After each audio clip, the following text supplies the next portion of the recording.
Hello and welcome to Awaz News. I'm Kubrali and I'll be taking you through big news across Canada.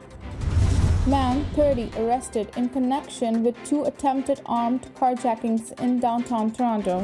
Video captures Toronto man sinking half-court shot to win free flights for a year. Two people injured after streetcar and garbage truck collide in Toronto. Potential sex offender sought after woman sexually assaulted on TTC bus in Scarborough. Person airlifted to trauma center with critical injuries after collision in Caledon. Pull on to Danforth Avenue as TTC suspends subway service along portion of Line 2 due to fire. Act4 wants to give US-style powers to Toronto and Ottawa mayors. What will that mean? A historic housing correction is underway. RBC says here is how much prices could fall. Those were the headlines, and let's jump right into the details. Two people are in hospital after a streetcar and garbage truck collided in Toronto Tuesday morning. The incident happened in the area of St. Clair Avenue and Yonge Street shortly before 7:15 a.m. Police said a streetcar reportedly collided with a dump truck and the truck flipped over on its side. Toronto paramedics said 3 adults were assessed at the scene and 2 were transported to a local hospital with non-life-threatening injuries. The cause of the collision is unknown. Meanwhile, a fire truck that responded to the collision broke down. Mechanics are attending the scene to repair it. A Toronto man's basketball skills have earned him free flights for a year after he hit a half-court shot at a local game. Tyson Taylor took part in the promotion held by Flair Airlines at the Niagara River Lions Fraser Valley Bandits game Monday night. The Alberta-based budget airline hosts the event at every Canadian Elite Basketball League game. Those chosen to take part in the challenge, branded the shot from the dot, take 2 shots from the Flair logo, the first from inside the half-court line and the second from the outside. After Taylor missed the first shot and a chance to win a round-trip ticket to the CEBL Championship weekend in Ottawa, the pressure was on. After a few dribbles and focus-filled breaths, Taylor launched the ball over the hardwood and sung the shot to a crowd of screaming fans. Taylor is just the second person to successfully make the shot of the 156 fans who have already participated in the challenge. The person has critical injuries following a collision in Caledon early Tuesday morning. The incident happened at around 1:30 a.m. on Highway 9 near Humber Station Road. The Caledon, Ontario Provincial Police Department said 2 vehicles collided and 1 driver sustained life-threatening injuries. The driver was airlifted to a trauma center. The cause of the collision is unknown. Highway 9 remains closed in both directions as police investigate.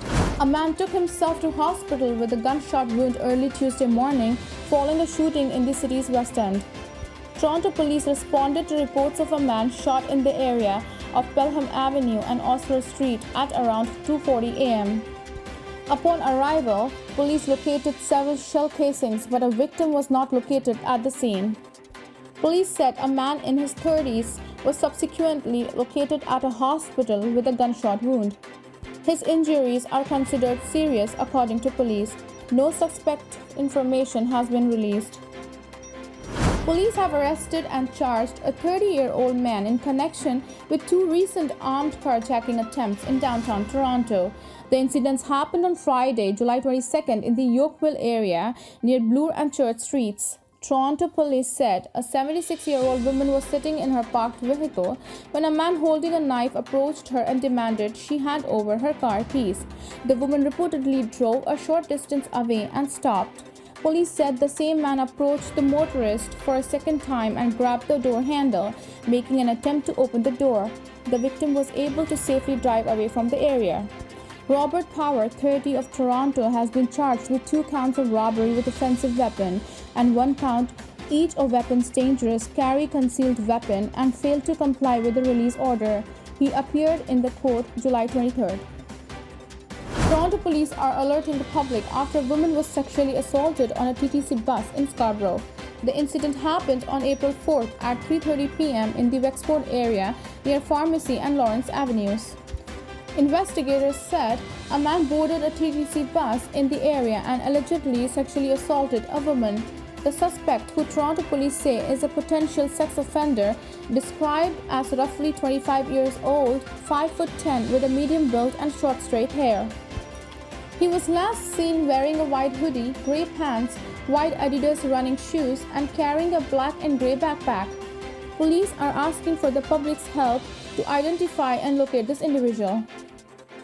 Subway service was suspended along a portion of Line 2 for the entirety of Tuesday morning due to fire investigation at Bloor Young Station.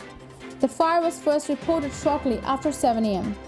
It was initially believed to be relatively minor. However, Toronto Fire later said that an electrical engineer and TTC supervisor had to be summoned due to some electrical smoldering.